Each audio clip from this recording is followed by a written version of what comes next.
안녕하세요. 삶의 품격을 더하는 말씀 지혜 토크입니다. 이번에 청취자분께서 요청하신 책으로 마이클 샌델의 돈으로 살 수 없는 것들입니다. 오늘 저희는 이 책을 좀 같이 보면서요. 우리 사회에서 돈, 그리고 시장의 역할이 어디까지 확장될 수 있을까? 또 어쩌면 그래서는 안 되는 영역은 혹시 없는 건가? 이런 아주 근본적이면서도 흥미로운 질문들을 한번 던져보려고 합니다. 네, 청취자분께서 보내주신 이 책, 돈으로 살 수 없는 것들, 핵심 내용들을 함께 좀 살펴보면서요. 우리가 여기서 어떤 통찰을 얻을 수 있을지 한번 이야기 나눠보겠습니다. 자, 그럼 이 문제로 한번 깊이 파고들어 볼까요? 책 시작부터 아주 눈길을 끄는 사례가 나오잖아요. 바로 대리줄서기 사업인데요. 혹시 들어보셨어요? 아, 네네. 그 유명한 사례죠. 네, 그러니까 뉴욕 센트럴파크에서 하는 무료 셰익스피어 연극이나 아니면 워싱턴 의회 공청회처럼요. 인기가 많은 행사들 있잖아요. 네. 이런데 좌석을 얻으려고 시간당 돈을 받고 대신 줄을 서주는 사람들이 있다는 거예요. 그렇죠. 실제로 어떤 회사는 노숙자나 다른 일자리 구하는 분들을 고용해서 이 사업을 한다고 하더라고요. 긴 줄 설 시간은 없는데 그 공연이나 방청을 간절히 원하는 사람들 입장에서는 이렇게 꽤 편리한 서비스처럼 보이기도 해요. 예를 들면 무료 공연 입장권 한 장에 $125까지 받기도 한다니까 이게 단순 알바 수준은 또 아닌 것 같고요. 그렇죠. 언뜻 보면 양쪽 모두에게 이익이 되는 거래처럼 보일 수 있습니다. 실제로 경제학적 관점에서 보면요. 이런 대리줄서기 같은 시장 거래를 옹호하는 두 가지 강력한 논리가 있어요. 첫 번째는 역시 개인의 자유를 존중해야 한다 이 입장입니다. 그러니까 다른 사람한테 직접적인 해를 끼치지 않는 한 사람들은 자기가 원하는 것을 자유롭게 사고 팔 권리가 있다는 거죠. 자유지상주의적 관점인데요. 네. 내가 내 시간을 돈 주고 사서 공연 보겠다는데 또 다른 사람은 자기 시간을 기꺼이 도움받고 팔겠다는데 이걸 왜 국가나 사회가 막냐? 이런 논리죠. 본질적으로는 자발적인 합의에 따른 거래다 이겁니다. 자발적 합의. 네. 그리고 두 번째 논리는 효용 극대화. 그러니까 사회 전체의 행복이나 만족도를 높인다는 공리주의적 관점입니다. 아, 공리주의요? 네. 이 거래를 통해서 양쪽 모두 이익을 얻는다는 거죠. 예를 들어 $125 내고 대리줄서기 이용한 사람은 몇 시간 동안 줄 서는 그 지루함, 불편함 없이 원하는 공연 즐기니까 행복하고 그렇죠. 또 대신 줄 서서 돈 번 사람은 그 돈으로 자기한테 더 필요한 걸 살 수 있으니 행복하고 결과적으로 이 거래가 두 사람 모두의 만족도를 높이니까 사회 전체의 효용이 증가한다 이런 논리죠. 시장이란 게 이처럼 자원을 가장 필요로 하거나 가장 가치 있게 여기는 사람한테 효율적으로 배분하는 최적의 메커니즘이다 이렇게 보는 겁니다. 네, 듣고 보니까 정말 일리 있는 주장들입니다. 효율성이라든지 개인의 자유 이런 측면에서는 분명 장점이 있어 보여요. 근데 그럼에도 불구하고 왜 이렇게 뭔가 마음 한구석이 좀 불편할까요? 찜찜하다고 해야 하나? 아, 네. 책에서도 바로 이 지점을 파고들면서 반론을 제기하잖아요. 이게 단순히 효율성이나 자유로운 선택의 문제로만 볼 수는 없다 이거죠. 맞습니다. 예를 들어서 무료 셰익스피어 공연? 이거 취지가 뭘까요? 아마도 소득 수준에 관계없이 모든 시민에게 문화 향유 기회를 좀 동등하게 주려는 거 아니겠어요? 네, 그렇죠. 공공재적인 성격이죠. 그런데 여기에 시장 논리가 딱 개입해서 돈으로 표를 살 수 있게 된다. 그러면 돈 낼 능력이 없는 사람은 얼마나 그 공연을 간절히 보고 싶어도 기회를 박탈당하게 되는 거잖아요. 이건 명백히 공정성의 문제 아닌가요? 지불할 의사 못지않게 지불할 능력이 중요한 기준이 돼버리는 거니까요. 줄 서는 건 누구나 시간을 투자하면 되지만 돈 내는 건 좀 다른 문제죠. 재력이 있어야 하니까요. 맞습니다. 그 공정성 문제, 이건 이런 시장 확대에 대한 굉장히 중요한 반박 논리죠. 지불 능력의 차이가 결국 기회의 불평등으로 이어지는 건 분명 문제가 있습니다. 하지만 샌델 교수는 여기서 한 걸음 더 나아가서요. 더 근본적인 문제를 제기합니다. 바로 부패, 커럽션에 관한 건데요. 부패요? 뇌물 같은 그런 건가요? 여기서 말하는 부패는 우리가 보통 생각하는 그런 뇌물수수 같은 불법적인 행위만 뜻하는 게 아니에요. 샌델이 말하는 부패는 어떤 특정한 재화나 사회적인 행위, 예를 들면 의회, 공청회, 방청이나 투표 같은 시민적 행위가 있잖아요. 네. 이런 것들이 시장에서 거래됨으로써 그 활동에 원래 담겨있던 본래의 가치나 의미, 규범이 훼손되거나 변질되는 현상, 그걸 부패라고 말하는 겁니다. 아, 그러니까 가치 자체가 변질된다는 거군요. 라는 중요한 의미를 갖고요. 그런데 이런 것들의 가격표가 붙는 순간, 그러니까 상품화되는 순간 그 본래의 목적과 가치는 퇴색될 수밖에 없다는 겁니다.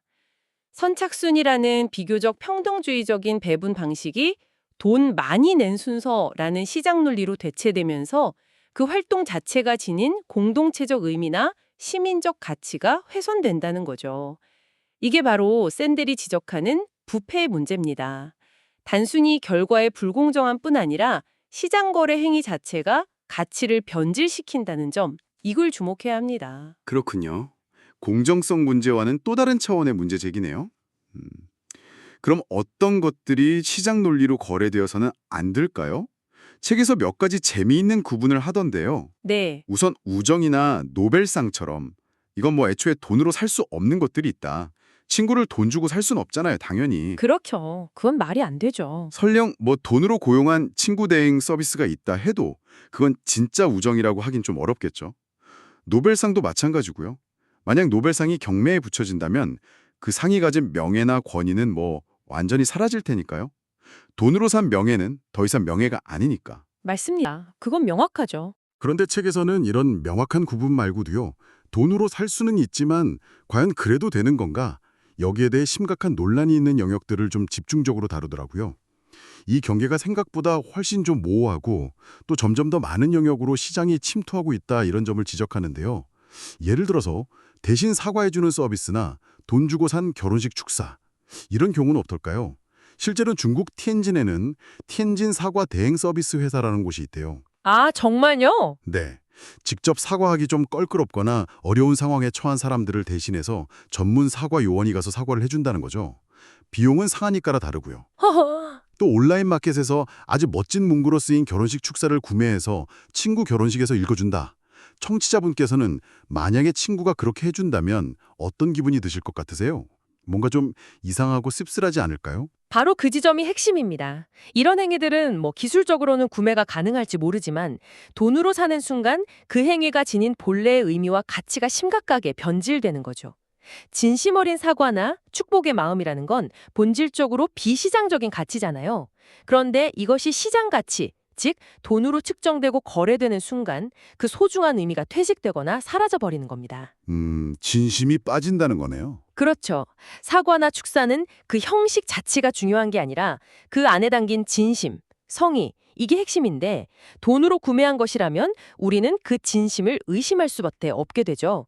과연 저 사과가 진심일까? 저 축복의 말이 마음에서 우러나온 걸까? 이런 의문이 들 수밖에 없어요. 명예학이나 대학 입학 학연도 논란도 좀 비슷한 맥락에서 볼 수 있습니다. 많은 대학들이 거액의 기부금을 받고 뭐 기부자나 그 자녀에게 명예학위를 주거나 입학을 허가하는 관행이 있잖아요. 네, 그런 뉴스들 종종 보이죠? 물론 대학 운용에는 막대한 재정이 필요하고 또 기부금이 장학금이나 연구 환경 개선에 쓰일 수 있다. 이런 현실적인 옹호론도 있습니다. 분명히요. 하지만 샌델은 이런 관행이 단지 부유하지 않은 다른 학생들과의 공정성 문제만 일으키는 게 아니다. 더 근본적으로 학문 탐구나 진리 추구라는 대학 본연의 목적과 가치를 훼손하는 부패의 문제를 안고 있다. 이렇게 비판합니다. 아, 그것도 부패의 문제로 보는군요. 네, 즉 대학이 재정적인 이유로 자신들의 핵심적인 가치를 팔아 넘겼다. 이런 도덕적 비판에 직면하게 된다는 거죠. 만약에요, 어떤 대학이 수여하는 학위증에 이 사람은 뛰어난 학문적 업적을 이룬 대신 우리 대학에 100억 원을 기부하였기에 감사의 마음으로 이 학위를 수여합니다. 라고 솔직하게 적는다고 생각해 보세요. 과연 그 학위가 명예학위로서의 가치를 지닐 수 있을까요? 아마 아닐 겁니다. 네, 확실히 그렇겠네요.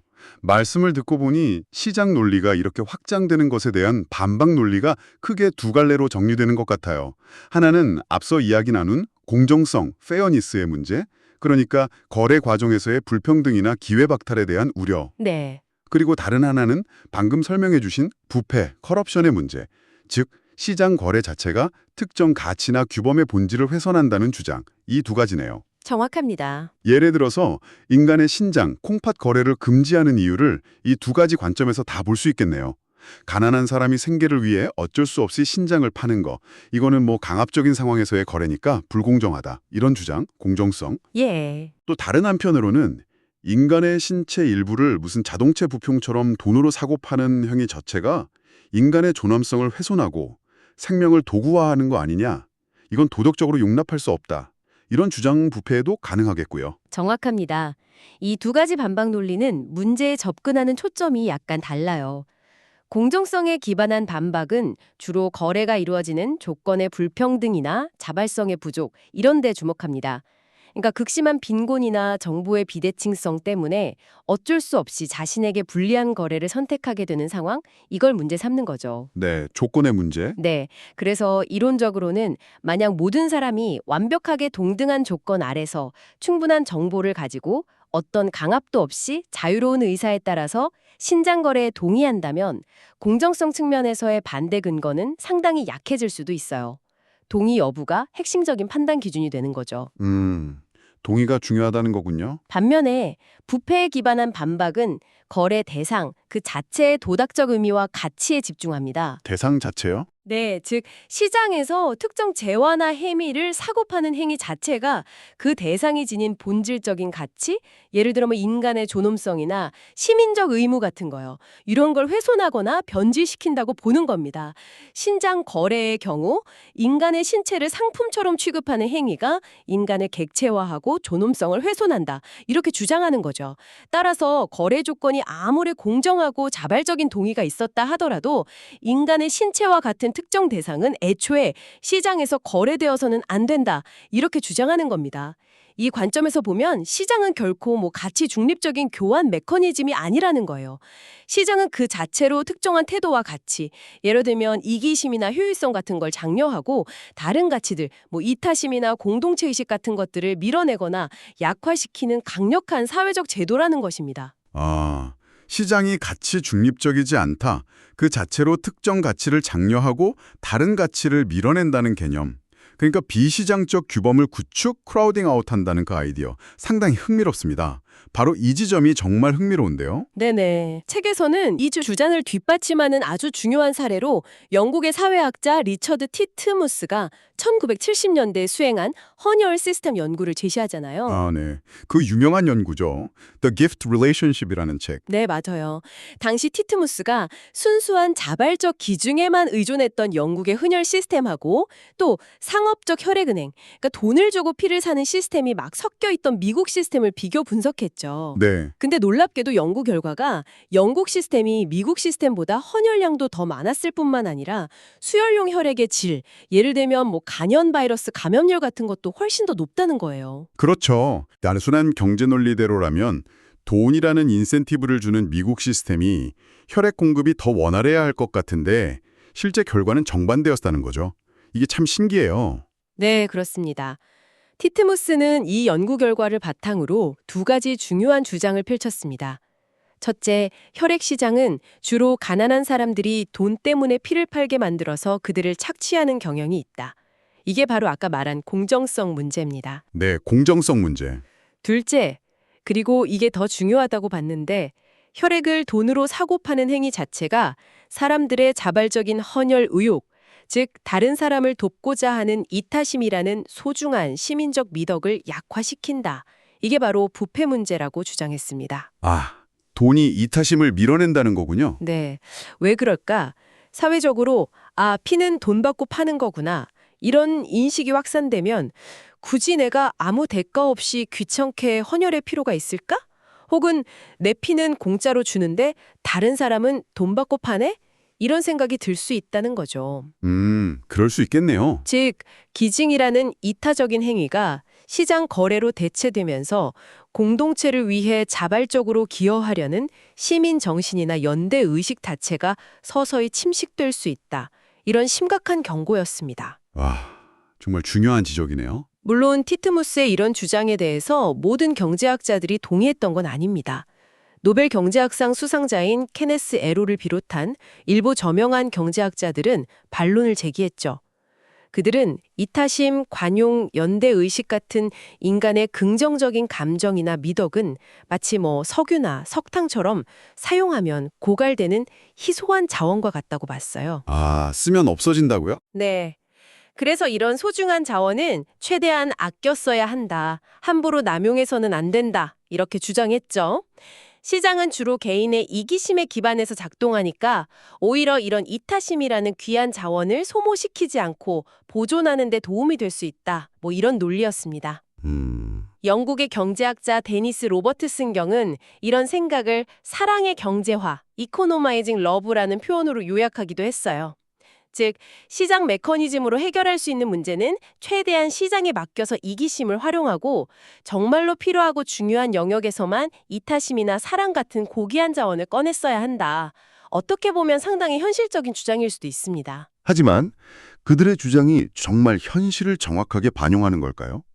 사랑이나 연대감, 시민정신 같은 가치들이 과연 사용하면 할수록 달아 없어지는 그런 희소자원일까요? 글쎄요. 저는 오히려 정반대가 아닐까 하는 생각이 드는데요.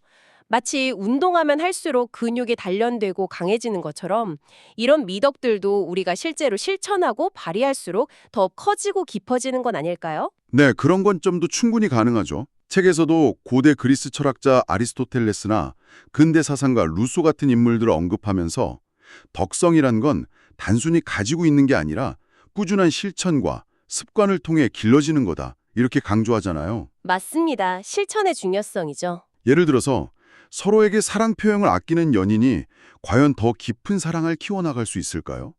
오히려 솔직하게 표현하고 나누는 과정에서 사랑이 더 커지지 않을까요? 그렇죠. 비유가 적절하네요. 로렌스 윤 서머시던 하버드대 총장 역시 케네스 에로 등과 좀 비슷한 맥락의 주장을 펼쳤습니다. 이타심은 소중하고 드문 재화니까 함부로 소진해서는 안 된다. 따라서 이기심에 기반한 시장 시스템의 효율성을 적극 활용하고 이타심은 가족이나 친구 관계 그리고 시장에 제대로 작동하지 않는 예외적인 문제 상황을 위해서 아껴둬야 한다고요. 하지만 애초에 이타심이나 시민정신을 고갈되는 자원으로 비유하는 것 자체가 어쩌면 좀 잘못된 전제일 수도 있다는 생각이 들어요. 네. 어쩌면 오늘날처럼 시장 논리가 삶의 모든 영역으로 확장되는 이런 시장 만능주의 사회는 우리가 가진 이타심이나 공동체 의식, 연대감 같은 소중한 가치들을 발휘할 기회를 줄이고 사용하지 않게 만듦으로써 오히려 그것들을 점점 더 약화시키고 위축시키고 있는 것은 아닌지 좀 진지하게 성찰해 볼 필요가 있겠습니다. 중요한 지적입니다. 네, 오늘 마이클 샌델의 돈으로 살 수 없는 것들이라는 책을 통해서 우리는 시장 논리가 우리 삶의 어느 영역까지 들어오는 것이 타당한가? 또 어떤 영역에서는 좀 경계해야 하는가? 이런 부분에 대해서 깊이 있는 이야기를 나누어 보았습니다. 그렇다면 이 모든 이야기들이 우리에게 시사하는 바는 뭘까요?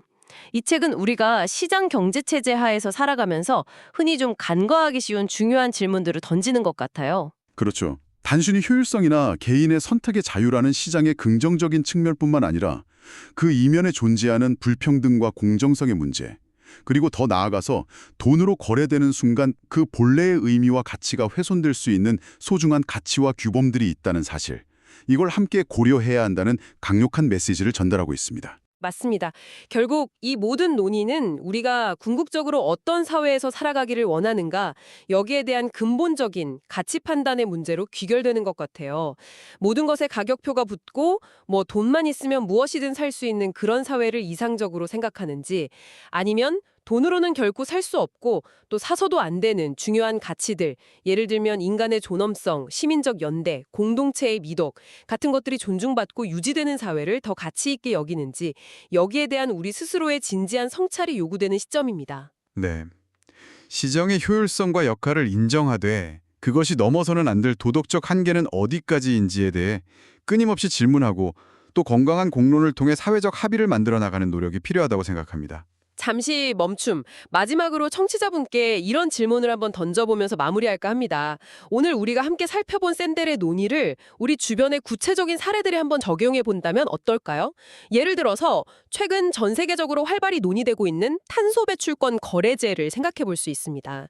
이건 지구 온난화의 주범인 온실가스 배출을 줄이기 위해서 기업이나 국가별로 배출 허용량을 정하고 남거나 부족한 배출권을 시장에서 자유롭게 사고 팔 수 있도록 않도록 하는 제도잖아요. 네, 그쵸. 중요한 환경 정책이죠. 환경 보호라는 아주 중요한 가치를 시장 메커니즘을 통해 해결하려는 시도인데요. 이 제도를 샌델이 제시한 공정성과 부패라는 두 가지 렌즈를 통해 바라본다면 어떻게 평가할 수 있을까요?